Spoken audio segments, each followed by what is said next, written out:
police officer, Herb. I can't help a fugitive from justice, and you shouldn't be asking me to. I've sworn to uphold the law. So have I. All I want you to do is go in and say hello before you drag him downtown, book him, and throw him in the tank with hardened criminals. All right. Mr. Putnam, I want you to meet a friend of mine, John Weston. John, this is Samuel Abercrombie Putnam. Pleasure to meet you, Mr. Weston. A great pleasure. You a lawyer? No. Oh, great profession. Any lawyer worthy of assault is a man to be respected. Champion of the oppressed, advocate of justice, defender of freedom. I pride myself on being one. Mr. Putnam, I came... Well, it's been nice meeting you, Mr. Weston. I'd like to stay and chat, but I'm working on a case right now, and I've got a little pressure on me. A good woman being swindled out of her life savings. What kind of pressure, Mr. Putnam? Well, a man my age can't afford to dawdle if he wants to see justice. Now, can he, Mr. Weston? Where were we, Casey? Samuel, if you'll pardon me a minute, I want to talk to Mr. Maris. Well, hurry up. John.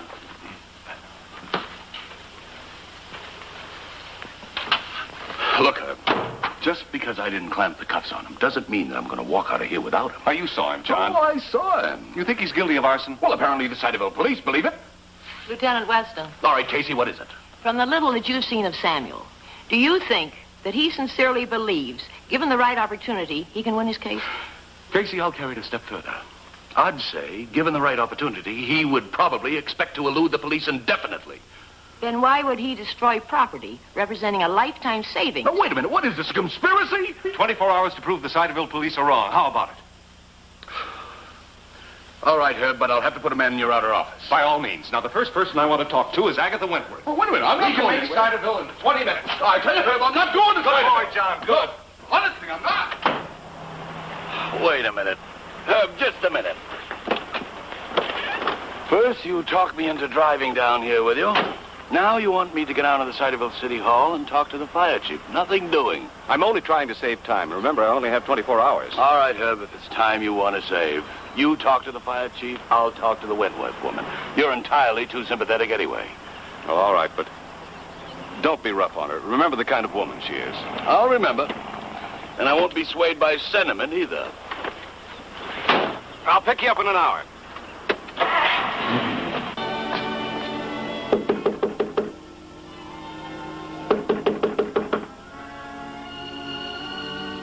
Miss Wentworth? Miss Wentworth?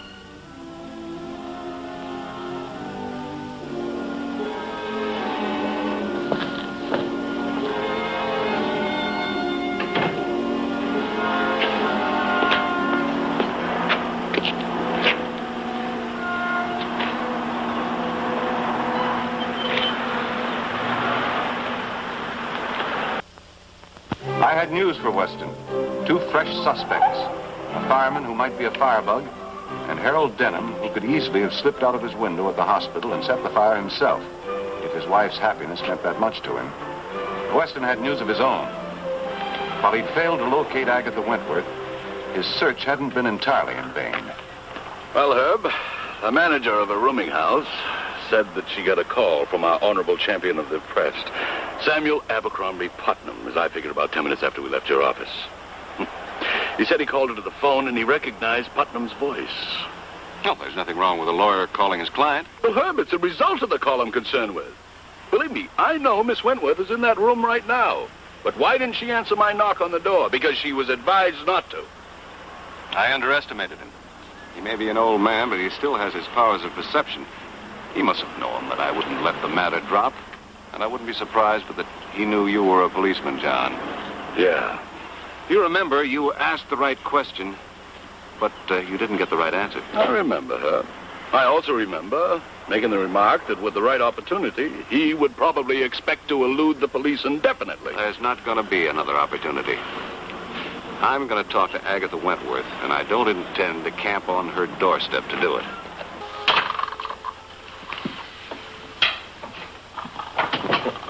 You can afford to laugh. You haven't had to live with him. He's really been working, hasn't he? As if a demon were in him. Has he made any progress? See all these books? He hasn't even found a single precedent.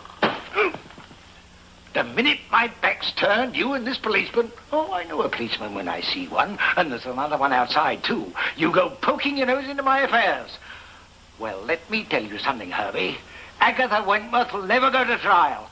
Not if I have to plead guilty. Then she did do it, I didn't say that. And if you knew Agatha, you know better than to make a silly accusation like that. There's nothing silly about revenge.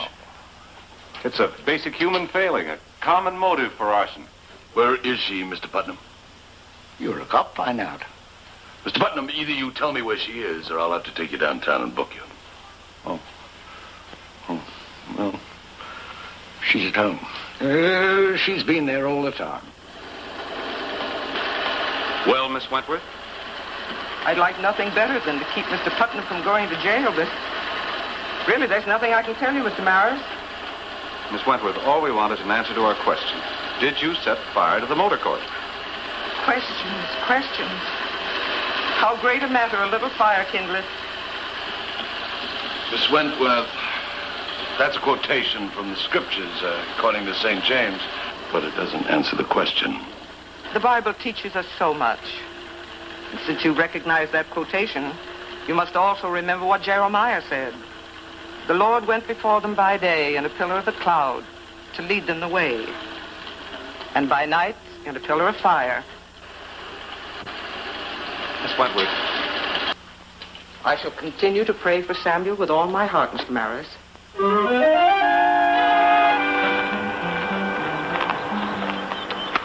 Well, did she or didn't she? You know, Herb, when I talk to a witness, it usually helps clear things up, but after that strange interlude, I don't know what to think.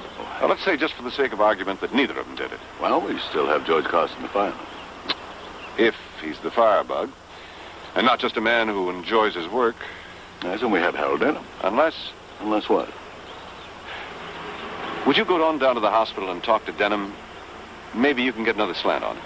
All right, Herb, I'll do that, but I repeat again, unless what? Well, I just had an idea. I'm going to check on the branch offices of the insurance company and the bank. Herb, your timing's great. Denham's just got himself discharged. I just found out. How did you know? An educated guess. The insurance company paid off. The Denhams have cashed the check. Cashed it, not deposited it. $20,000 is a lot of cash to have on hand. Listen, they could be clearing out. Let's go.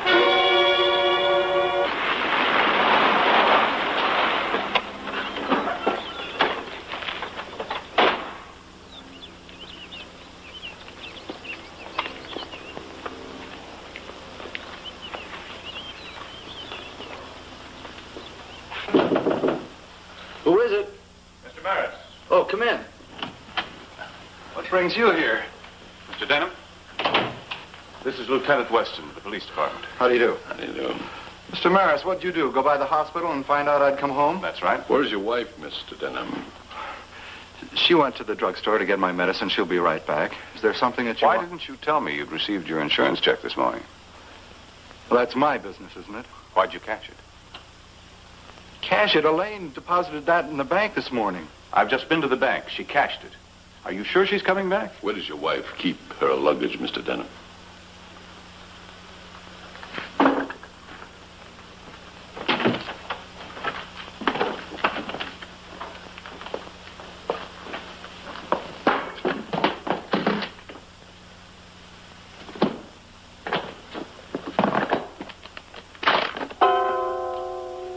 That's why she wanted me to go upstairs. She'll be back. Yeah, she'll be back. I interrupted her plans. Plans? What plans? Elaine's wanted to get rid of me for a long time. It isn't only the city that she's crazy about, it's a boyfriend she's got there. Hang on to a woman who doesn't want me. You not only hung on to her, you protected her. She wouldn't burn down that motel, Mr. Maris.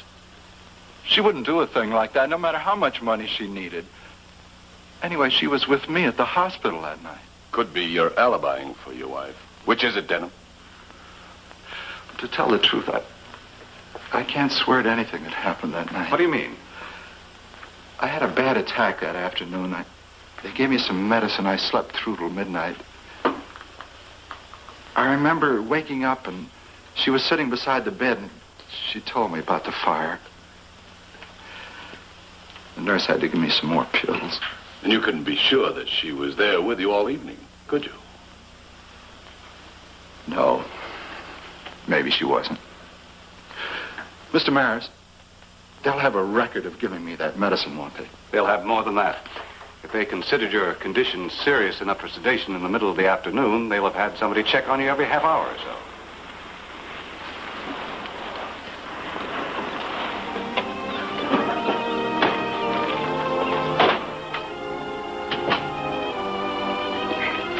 Hello, Mr. Merritt. I wasn't expecting to see you quite so soon again. Mrs. Denham, this is Police Lieutenant Weston. I'm placing you under arrest. Charge of arson.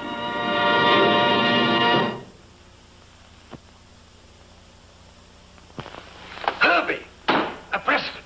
What do you think of that? The most beautiful, gall-darndest precedent you ever saw. And right on the nose. Well, congratulations.